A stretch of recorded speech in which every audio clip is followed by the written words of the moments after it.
1983, Mad Max 1 sort enfin en salle en version non censurée et explose littéralement les codes et les tronches des spectateurs.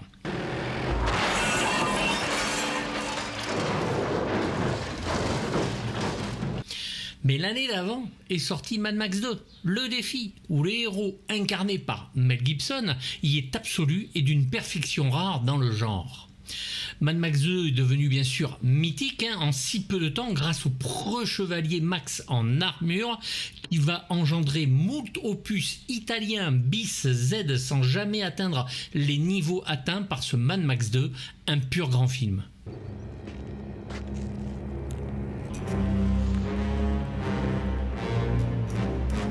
Dans le premier film, la situation était encore décadente mais pas aussi sauvage et violente que dans cet opus. À l'époque où le western est un genre oublié, Max va traîner sa dégaine entre Clint Eastwood et John Wayne dans un désert implacable, symbole d'un passé proche mais déjà irrattrapable et sans échelle de jugement. La société ayant été anéantie, engloutie à jamais, elle n'existe plus. Je suis profondément déçu. Vous m'avez à nouveau forcé à lâcher mes chiens de guerre.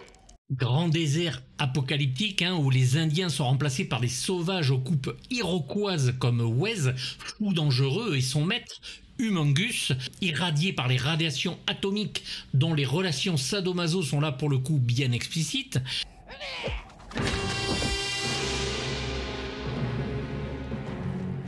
Les méchants sont d'ailleurs plus intéressants dans le deuxième que les gentils qu'il y a à sauver, Max mis à part bien sûr.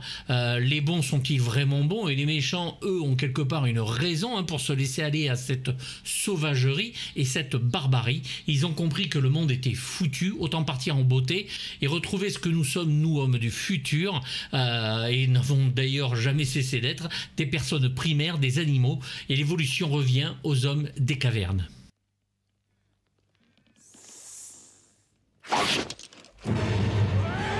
Les gentils qui agissent quand même avec autant de violence que les méchants, ils répondent bien sûr à cette violence-là quand il le faut, chacun pour soi quand même, pour garder du pétrole, soi-disant essayer de restaurer une sorte de civilisation. On y croit peu. Dans ce monde sauvage et désertique, Max fait encore office d'officier, de shérif, un défenseur de la loi, comme on en a vu tant. C'était déjà lui dans le premier. Ici, ce ne sont que des restes, certes, mais assez solides pour que le héros se relève, se révèle, sans noblesse certes, mais dans un monde tellement dérisoire que ça importe peu.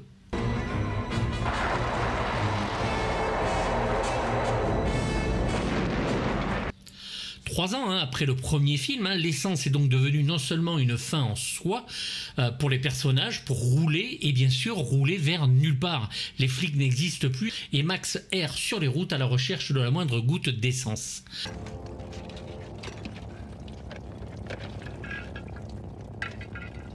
Le pré-générique explique tout cela, crise du pétrole et fin du monde, guerre bien sûr, et plus rien n'existe pour se défendre, se laissant aller à son instinct le plus bas.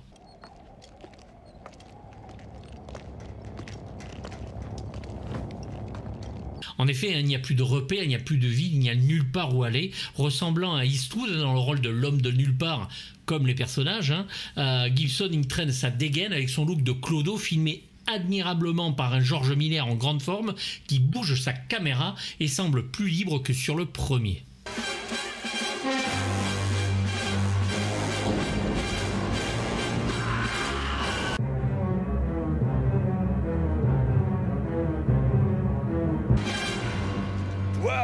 Toi, tu peux courir, mais tu peux pas te cacher! George Miller et Byron Kennedy vont donc remettre le couvert sur leur saga qui ne l'est pas encore, on n'en est qu'au deuxième bien sûr, en traitant un sujet différent sans être une simple suite au premier qui était en soi déjà exemplaire.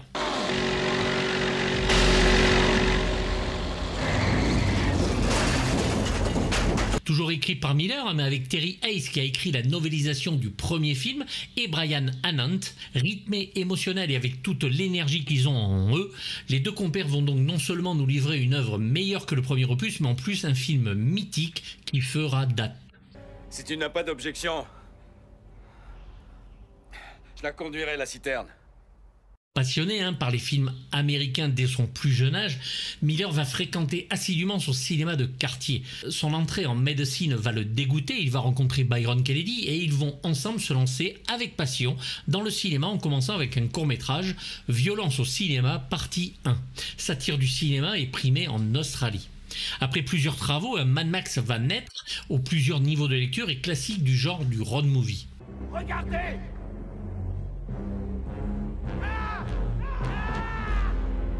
Suite à ce film, on va lui proposer des Ponts d'Or, mais lui va préférer travailler sur ses propres histoires et après une dizaine de mois aux États-Unis, commencer à écrire une suite à son chef-d'œuvre. Pour Miller, Max et l'Australie, ses flingues, ses voitures et malheureusement ses accidents.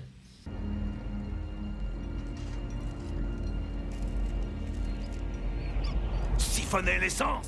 Janvier 1981, la pré-production de Mad Max 2 va commencer. Miller explique que Mad Max 1 est un western et un film de samouraï. Pour Mad Max 2, il se rapproche de l'heroic fantasy, du moins dans la mythologie.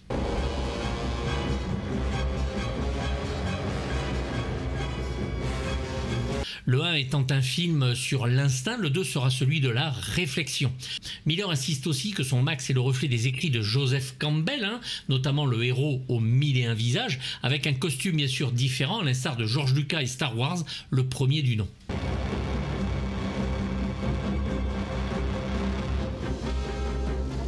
De même, pour le western, le premier correspondait au film de chasse à l'homme, qu'on connaît bien, et le second au film avec des Indiens qui attaquent le fort. George Miller est un conteur dont la source de visionnage de films revient dans ses films. Il privilégie la violence parce qu'elle est cathartique pour Miller, et il sait que le spectateur en demande autant.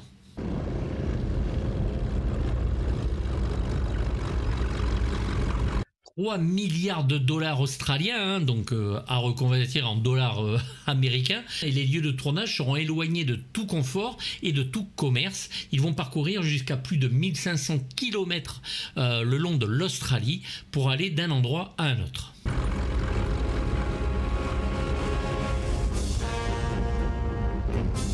Ils trouvèrent une petite ville minière isolée à 1200 km de Sydney et le tournage fut plus heureux que celui du 1. Mad Max 2 se devait d'être supérieur au premier et la réalisation, les acteurs et bien sûr les cascadeurs, hyper importants, vont nous donner non seulement mieux, mais réussir effectivement à devenir anthologique et mythique comme un film d'heroic fantasy.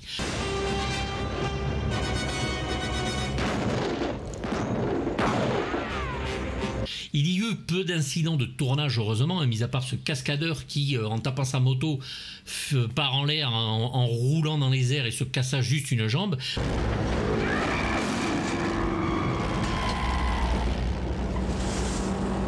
Mais un camion citerne, plus de 40 voitures et de motos, et surtout, ils détruisirent une caméra à réflexe automatique qui coûtait 40 000 $. Donc une production complexe, avec plus de 120 personnes au travail, plus de 40 acteurs et une centaine de figurants.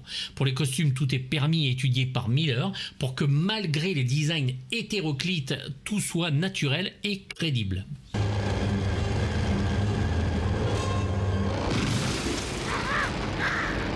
La caméra, elle, est tout le temps en mouvement. Miller fait de Mad Max 2 un film rapide. Il s'adapte à la demande du spectateur, mais bien solide.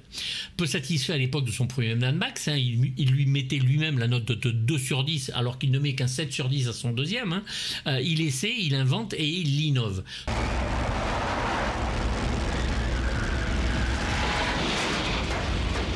Le monde de Mad Max va donc être recréé là aussi, comme George Lucas que Miller admire pour son inventivité et son Star Wars. Le film sera copié mais jamais égalé pour Mad Max 2.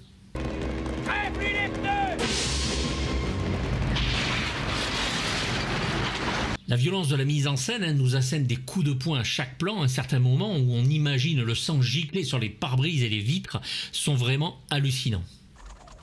Je l'ai!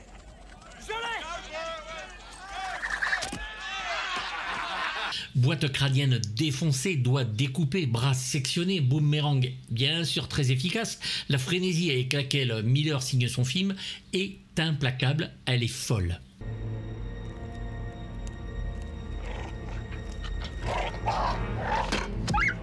Dès le pré-générique fini, d'ailleurs, un seul moment de calme, le film plonge dans une horreur où l'humanité n'existe plus. Les seuls amis que Max fera seront un enfant, un chien qui va décéder mais qui sera quand même adopté par un opérateur caméra hein, parce que ce chien avait été trouvé dans les alentours, une guerrière qui mourra aussi et un pilote d'autogire.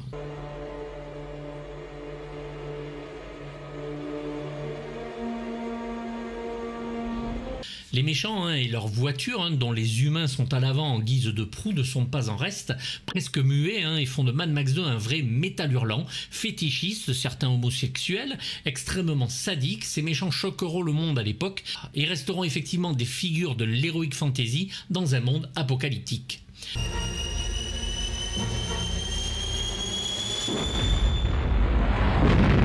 À la photo, nous avons le grand Dean Semler, hein, connu pour de grands films à la photo indiscutables comme Mad Max 3 de George Miller et de Ogilvy, Young Guns 1 et 2, Razorback de Russell Mulcahy, La Dieu au roi de John Milius, Calme blanc de Philip Noyce, Danse avec les loups du grand Kevin Costner, Last Action Hero bien sûr de McTiernan, Waterworld de un peu tout le monde, Bone Collector, Apocalypto de Mel Gibson et tant d'autres.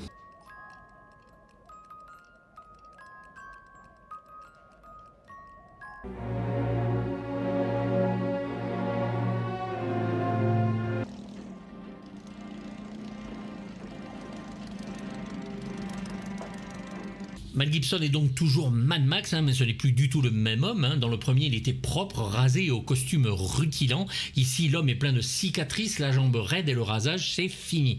Il est un homme qui a tout perdu, hein, jusqu'à son humanité, un survivant. Il est vidé. Pourquoi? C'est parce que nous sommes des pionniers, des créateurs, que nous devons garder notre dignité d'êtres humains. Il n'a aucune envie de continuer le combat, hein, mais c'est en se rapprochant des gens qu'il va redevenir un petit peu humain, ce héros, hein, pas de son fait c'est sûr, mais il est presque obligé, mais héros quand même. Acteur très intelligent pour Miller, hein, Gibson a tourné entre les deux Mad Max le Gallipoli de Peter Weir, un grand film que je vous conseille, superbe même, récompensé pour un petit film qui s'appelle Team de Michael Patt en Australie. Il est plus expérimenté et se prépare bien sûr plus facilement pour ce second volume.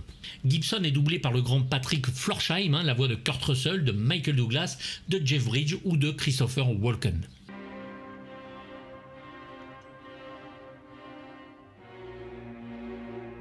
Bruce Spence, un pilote de l'autogire, reviendra sous les traits d'un autre pilote d'ailleurs dans Mad Max 3 au-delà du dôme du tonnerre, mais ce n'est pas le même personnage. Il est doublé ici par Jacques Balutin, hein, le Starsky dans Starsky Hutch par exemple. Il tournera dans nombre de films, mais c'est souvent des petits rôles, comme Monsieur Wall dans Dark City, l'homme du train dans Matrix Révolution, la bouche de Sauron dans Le Seigneur des Anneaux de Peter Jackson, ou Tion Medon dans La Revanche des Sith.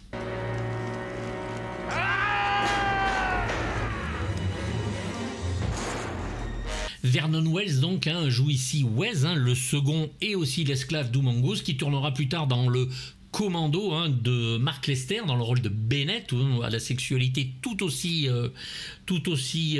voire plus tordue même. Il est doublé ici bien sûr par Michael Barbet qui a une belle carrière dans le doublage.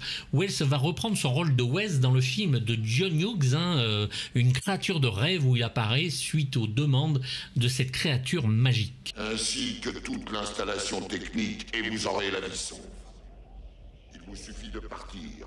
Le seigneur Humongoose hein, est joué par Kjell Nilsson hein, qui n'aura tourné que dans 3 films.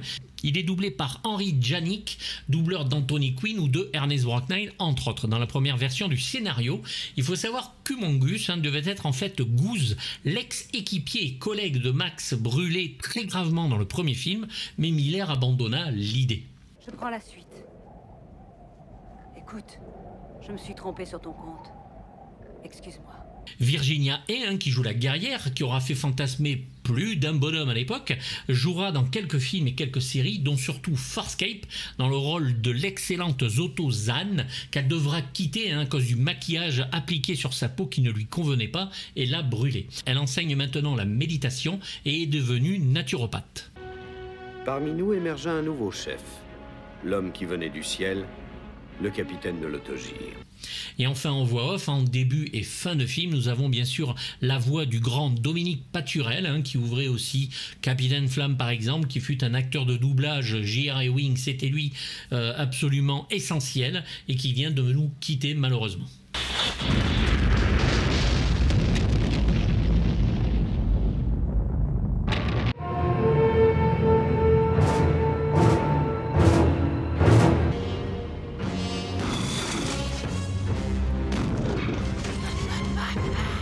La musique de Brian May reprend violon frappadingue, un tambour et percussion, mélange de caisses et instruments à vent et nous assène une partition forte et immense comme celle du premier. Toujours sous inspiration hermanienne, May nous la refait à l'envers et nous percute par sa violence.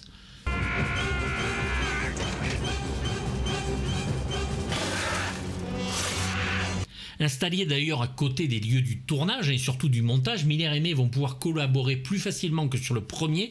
Miller va lui envoyer une cassette du film avec les instructions qu'il voulait et May travailla comme sur le premier, en plus qualitatif encore.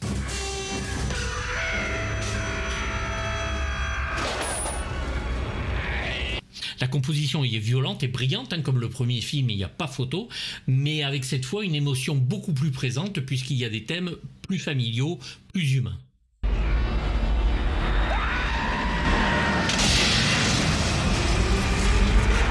Son style reste quand même très à part, il ne va même pas reprendre le thème du premier film, pour une élaboration à l'image même du film, excellente.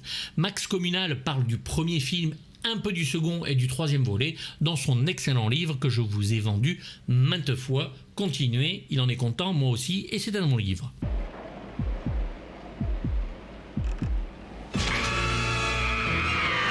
Le film va recevoir un nombre de prix impressionnant, dont le Grand Prix à Avoriaz en 1982. Pour l'Australian Film Institute, il reçoit les prix de meilleur réalisateur, meilleure direction artistique, meilleur costume, meilleur montage, et j'en passe. En 2008, la poursuite finale est considérée comme l'une des plus grandes poursuites en voiture jamais filmées.